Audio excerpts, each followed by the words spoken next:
If you're like me, there are so many organizing mistakes that I have made over the years, things that have led to frustration. And when I figured out some of the major organization mistakes I was making, that made such a difference in our home being more organized, our home looking more tidy and well kept, even with small kids.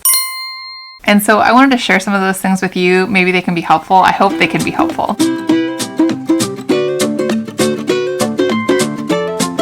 Top mistake I have made, top thing I have done wrong is not decluttering first. This sounds so obvious, but I think we've all done it. You see something on Pinterest that excites you about an organized pantry, and you get excited by the bins or whatever, and you just start organizing. But the thing with organizing is it's basically stupid to do it if you haven't decluttered first. And I can say this because I have done it more than once.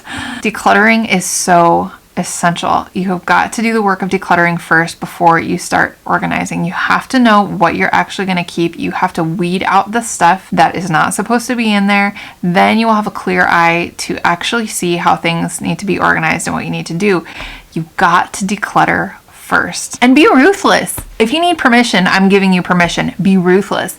Get that clutter out of your house, get it gone so that you can see how you need to organize things with a fresh and clear perspective. The second thing I've done wrong is choosing form over function. I can't be alone here. Tell me in the comments if you've done this. You see a certain form of organization that you like or you're really into, but you kind of overlook the functionality part. You kind of don't pay a lot of attention to if this is actually going to work for your day-to-day life, and you choose the form, whether it's a certain type of bin that you really like or a color scheme, whatever it is. This whole idea of choosing the form of how things look rather than the function of how your organization system is actually going to function in the day-to-day. And I have done this where I pay more attention to the form and I get so excited about the form, whatever it is, having everything in matching bins or a certain aesthetic, and I just don't actually pay attention to the functionality of daily life and if it's going to work. Spoiler, most of the time it doesn't. The third thing I've done wrong in organizing around our house is something I learned from Caroline Winkler. She is an interior design YouTuber that I love. You should check her out.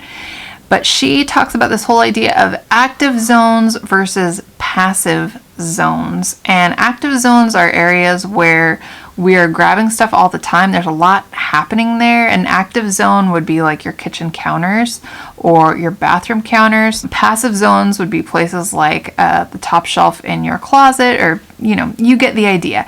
There's these places where there's a lot of things happening, and then places where things are more quiet, more tucked away, more in the shadows. And a mistake that I have made is to not organize according to those zones. I will put things that should be in an active zone, like toothpaste or something like that, in a passive zone, in a place that's more difficult to reach, more difficult to get to, because that's where the organizing container that I was using, that's where it fit. Or I stick it behind something else and I have to move that thing every time I go to reach whatever it is. So pay attention in your house to what are active zones and what are passive zones, and then you can organize according to those, and it's going to be way better on the function side of things. This was a great tip.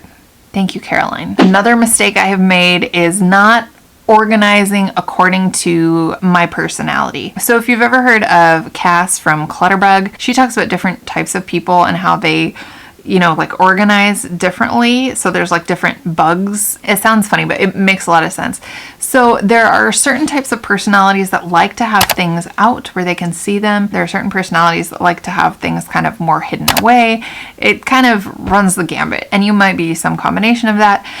There are people that are more detail oriented. There are people that are more big picture oriented, right? We're all so different. And so the way that I like to organize, and for instance, the way that my husband likes to organize, is very different. I am very big picture oriented. I can't do small nitty gritty detail type of stuff very well, and that is not how I organize. And my husband is very detail oriented. He can look at the micro. He needs to see everything in its place, and he needs visual reminders. He needs things out in the open. And I like to keep stuff hidden away. I like to keep the countertops clear. I like to keep things cleared off and clutter-free as much as possible.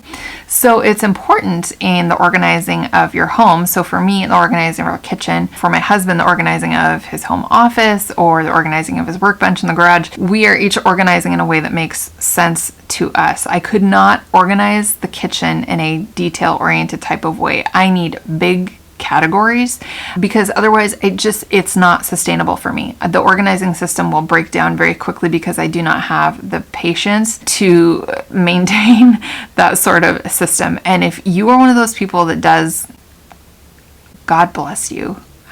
But that is not me. So organize according to your personality. Do not try to be somebody else. Just because some method of organization works for some random person on YouTube, or it's something you've seen on some show or whatever, does not mean that that's the organizing system that is going to work for you. You need to figure out what works for your personality. Last but not least, I've been guilty of this many a time, and that is choosing cheap organizing products. This is the wrong way to go about things. Now, hear me out. I care about the budget, and I completely understand that organizing bins, organizing containers can be astronomically expensive, and you can spend a lot of money buying containers that you don't need to spend.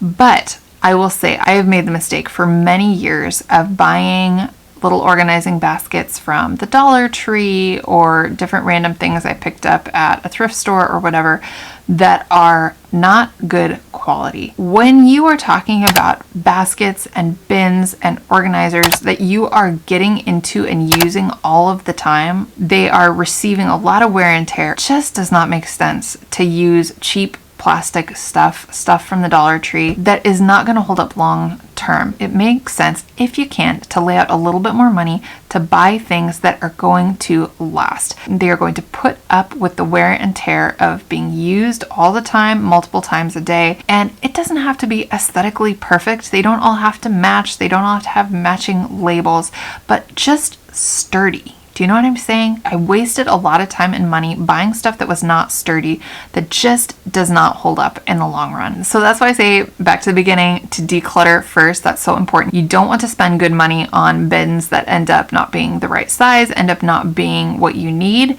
in the long run. But if you can declutter first and really distill down exactly the items that you are needing to organize, then you can buy those quality organizing items with confidence, knowing that that's actually what you need. It's actually what you're going to use, and it's going to stand the test of time. I have made so many mistakes organizing our home over the years. I would love to hear some of the tips that you have learned in your home with organizing. You can drop them in the comments down below. And if you are wondering where to go from here, I would suggest going right there.